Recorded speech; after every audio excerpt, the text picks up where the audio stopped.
సృష్టి చక్రంలో ఒక సమయం వస్తుంది. అప్పుడు అధర్మం అంతలా పెరుగుతుంది. దైవం స్వయంగా అవతరించాల్సిన పరిస్థితి వస్తుంది.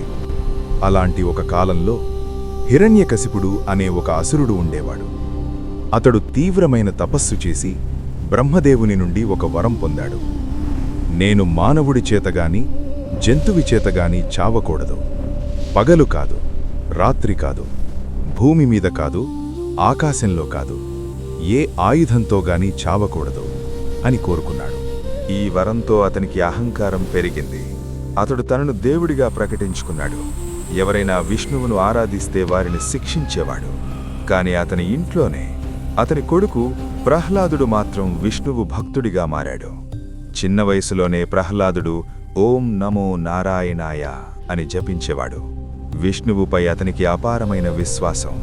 ఇది చూసిన హిరణ్యకశిపు కోపంతో మండిపోయాడు. అతడు ప్రహ్లాదుణ్ణి ఎన్నో విధాలుగా చంపడానికి ప్రయత్నించాడు. విషమిచ్చాడు, పర్వతంపై నుంచి తోశాడు, అగ్నిలో పెట్టాడు. కాని ప్రతిసారి దైవం అతన్ని రక్షించింది.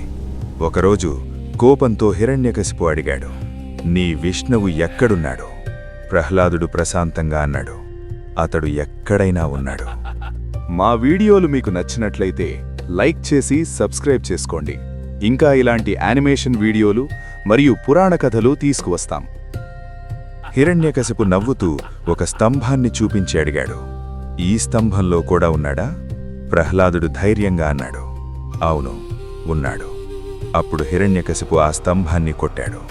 ఆ క్షణంలో ఆ స్తంభం నుంచి ఒక ఘోరమైన శబ్దం వినిపించింది. అది ఒక సాధారణ శబ్దం కాదు, లోకాలను కంపించే గర్జన. ఆ స్తంభం చీలిపోయింది. అందులో నుంచి ఒక అద్భుతమైన రూపం బయటకొచ్చింది. అది మానవుడు కాదు, జంతువు కాదు, అది నరసింహుడు. సింహపు ముఖం, మనిషి శరీరం, కళ్లలో అగ్ని. ఆ రూపం చూసి లోకాలు వణికిపోయాయి. నరసింహుడు హిరణ్యకశిపును పట్టుకున్నాడు. అది సాయంకాల సమయం, పగలు కాదు, రాత్రి కాదు. అతన్ని ద్వారం వద్దకు తీసుకెళ్లాడు. అది భూమి కాదు, ఆకాశమూ కాదు. తన ఒడిలో కూర్చోబెట్టి ఏ ఆయుధం లేకుండా తన గోళ్లతో అతన్ని సంహరించాడు. అలా బ్రహ్మ ఇచ్చిన ప్రతి వరాన్ని చెరిపేసి ధర్మాన్ని స్థాపించాడు.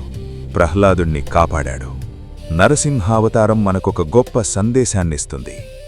ఎంతటి అహంకారం ఉన్నా అది నశిస్తుంది. ఎంతటి కష్టం వచ్చినా భక్తి మనల్ని కాపాడుతుంది.